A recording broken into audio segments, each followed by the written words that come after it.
और मैं वादा करता हूँ जब कौम को जरूरत पड़ेगी, जहाँ पड़ेगी, जैसी पड़ेगी, मैं तैयार हूँ अपनी कौम ने मुझे अल्हम्दुलिल्लाह पहले दिन से इज्जत दी है और आज की ये जो इज्जत अफजाई है इसको मैं अपने अल्फाज में बयान नहीं कर सकता। अल्लाह आपको इसका अच्छा अजर दे। तो मैं उम्मीद करता हूँ कि जब हम आपको आवाज देंगे जिस काम के लिए आप तैयार रहेंगे। और मैं वादा करता हूँ जब कौम को जरूरत पड़ेगी, जहाँ पड़ेगी, जैसी पड़ेगी, मैं तैयार हूँ अपनी। हमने जो सफर शुरू किया था यहाँ, चाहे अमलन वो 12 जनवरी से है, लेकिन किसानों का आंदोलन पंजाब से निकलकर बॉर्डर पे आया 26 नवंबर को। हम उसी वक्त से उसमें शरीक हैं मुख्तलिफ तरीके से। फिर 12 जनवरी से मुस्तकिल यहाँ बैठ गए। आज 1 साल हो गया।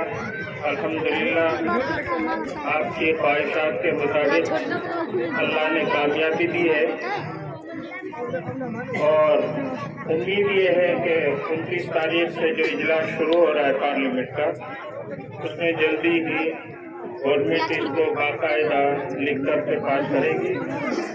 उसके साथ साथ हम मांग करते हैं किसानों पर जो गैस दर है वो वापस दिए जाए, MSP की गारंटी भी इसी के साथ दी जाए और जितने किसान शहीद हुए उन सबको शहीद माना जाए और उनके परिवार की, हर एक के परिवार की आर्थिक सहायता की जाए। ये हमारी मांगे हैं। इससे आगे संयुक्त मोर्चा की कमेटी में वो लोग क्या फैसला करते हैं हम उस पर अमल करेंगे। और मैं वादा करता हूँ जब कौम को जरूरत पड़ेगी, जहाँ पड़ेगी, जैसी पड़ेगी, मैं तैयार हूँ अपनी।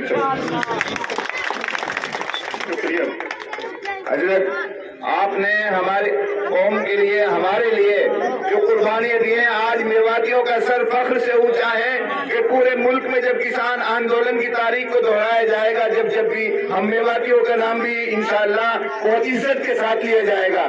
इसलिए हम जहां आपका पसीना गिरेगा इंशाअल्लाह हम आपके पीछे खून बहाने के लिए तैयार हैं इंशाअल्लाह।